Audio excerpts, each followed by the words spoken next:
My problem and my challenges are similar to other nonprofits right now. You've got an economic crisis that's hitting government, foundations, and individuals. So the impact is that there's less money to give and less money at the end of the day to support organizations like mine and other nonprofits that are in the community. The biggest challenge that nonprofits are faced with today is our economic landscape. For example, from 2006 to 2009, there was a 90% increase in registered nonprofit 501c3 organizations. With that in mind, there are fewer charitable dollars to be given to the increase of nonprofits that are out there. There's a lot of challenges. Obviously the economy, with donations decreasing for several years in a row, in the double digits, 10%, 12%. A big challenge for nonprofit organizations is always fundraising. Any organization that wants to do a quality job needs to go out to our community and fundraise, and it's always more difficult in these challenging economic times. In addition, most nonprofits are having to serve more clients because there's more people in need. We're expected to do more with less resources in a more expensive world. How many times do you ask your individual donors for support without saturating them with requests for donations? I think that's probably the biggest challenge that we face. What we're having to do to survive is really develop social enterprises. You could look at the Girl Scouts as a good example of social enterprise. You know, they provide free programs and services, but they generate money from cookie sales. Nonprofits today are facing unparalleled challenges, but that's combined actually with unsurpassed opportunities. So the challenges are that there's a world of stress, fiscal and otherwise, facing nonprofits for a whole variety of reasons. But those who are interested in social problems find no dearth of problems to confront, and so all social enterprises have more than enough work to do. But there's a particular reason today, the weakness of governments, and particularly the fiscal stress that's being felt by governments throughout the world, means that governments are withdrawing from services that they've previously been responsible for delivering. So there are areas where nonprofits were filling in around the edges, where now, as government is withdrawing, there's stress and pressure on nonprofits to try to take up some of the slack. So those are among the challenges, and that is also happening in a fiscal climate where it's difficult to raise money, it's difficult to figure out where you can get the resources needed to meet these important challenges. But the flip side of that is there's a world of opportunity in redefining the role of social enterprises, in looking at hybrid models of nonprofits and for-profit social enterprise activity. And those opportunities, I think, are offering great challenges of creativity for nonprofit leaders today. The problems are getting harder and harder, and the resources are dwindling. And in many parts of the country and in many parts of the world, the competition to address these problems is quite fragmented. And so you have a number of people scrambling for the small amount of resources that are out there and looking at problems in very small pieces. The first thing and most important thing in terms of achieving performance in any nonprofit organization is to know what's the purpose. What is the reason that we're here? And the nonprofit organization has to really say, what are the various changes that are going to impact our ability to deliver maximum benefit to the clients we serve? I think the world is changing for nonprofits, and nonprofits themselves have purposes that are about changing the world in a sense. And so organizations that have a social purpose, whether it's fighting poverty, improving the environment, healthcare, education, we find that as these problems get worse, the challenges for nonprofits get bigger at a time when resources for them are actually diminished.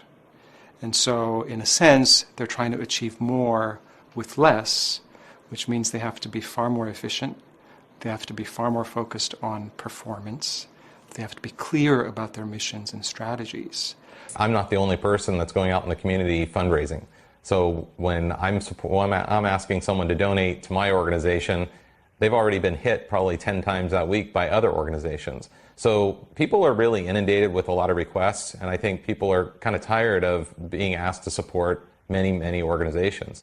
The Internal Revenue Service admitted today that some of its employees targeted conservative political groups for extra scrutiny in violation of its own policy and despite its earlier denials. Problems of the world are not going to be solved by the government. we're in an age of austerity. Governments are going to have less and less money. They need to make cuts. If some of these issues are going to get addressed, it's going to have to be done by so-called NGOs, non-governmental organizations. So on the bright side, there's an enormous and increasing opportunity for nonprofits to provide services and fill a need. On the other hand, in light of the fact we're in a tough economic time, it's harder to raise money. And you've got to be very, very clear, therefore, if you're running a nonprofit, what value do we create and how do we do it? And then you have to really, more than ever, in my opinion, focus on metrics to show that you're achieving the vision and addressing the priorities. I think the challenges are really focused on this level of uncertainty, as well as the ability of nonprofit organizations to have to do more with less. And so the uncertainty is really surrounding the sources of funding and where are we going to get that money, for this year and years going forward. We have issues with reductions in state and federal budgets. Unlike much of the Benghazi inquiry, this seems like a genuine scandal. So explanation, please, let's say from the individual who oversees tax-exempt organizations for the IRS. They used names like Tea Party or Patriots, and they selected cases simply because the application had those names in the title. That was wrong. The IRS would like to apologize for that. Oh, okay, thank you. I appreciate. Wait a minute! I didn't realize apologies were sufficient in IRS-related issues. You know how on my taxes I put down that I have a farm? Actually, I had a salad. So, sorry. But don't worry, it gets funnier. I said that about a quarter of the cases that were selected for full development had either Tea Party or Patriot in their name. Okay, sorry. Thank you for the clarification, but that would be a quarter of the 300 then. So we're talking 75 or so? That's correct. Is that a quarter? That's correct. Thank you. I'm not good at math.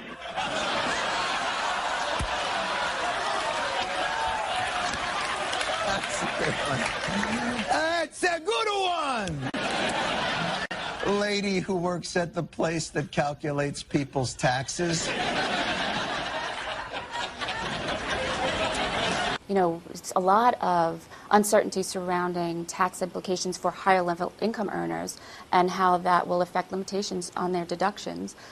So again, how will that affect our private donor base and where that money will come from? We also have, the depressed economy and the growing deficit. You couple that with increased government scrutiny and, potential negative media focus, and nonprofit boards really have a lot to think about and focus on. Looking at social media, the internet, not just online donations, but looking at other ways to generate revenue and to work in collaboration with business, whether it be cause marketing or branding or some kind of co-promotion, so that everybody wins. Firms that do really well have a very good understanding of the value they provide to their consumers. I often teach our MBA students that if you don't understand the value that your product delivers, there's no way you can expect your consumer to understand the value you deliver. But yet there's many firms that they think they have a great product, but they don't actually know how valuable that product is to consumers. So they don't know if it's underpriced, if it's overpriced, or if it's priced just right. So I think firms that do a good job know exactly what they're delivering to their consumers, and they can communicate that value in such a way that consumers can understand it also.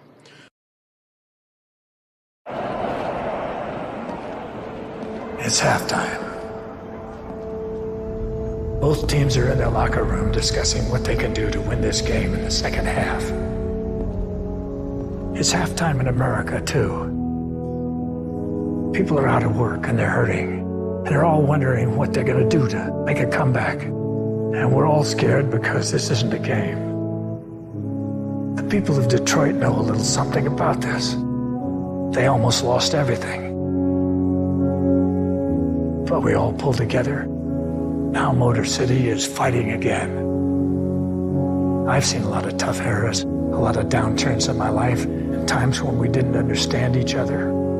It seems that we've lost our heart at times. The fog of division, discord, and blame made it hard to see what lies ahead. But after those trials, we all rallied around what was right and acted as one.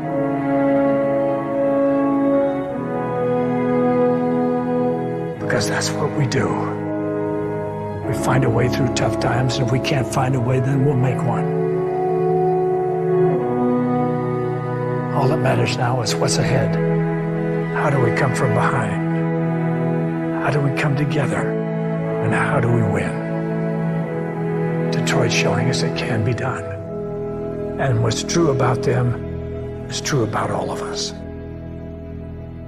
This country can't be knocked out with one punch. We get right back up again, and when we do, the world's going to hear the roar of our engines. Yeah, it's halftime America, and our second half's about to begin.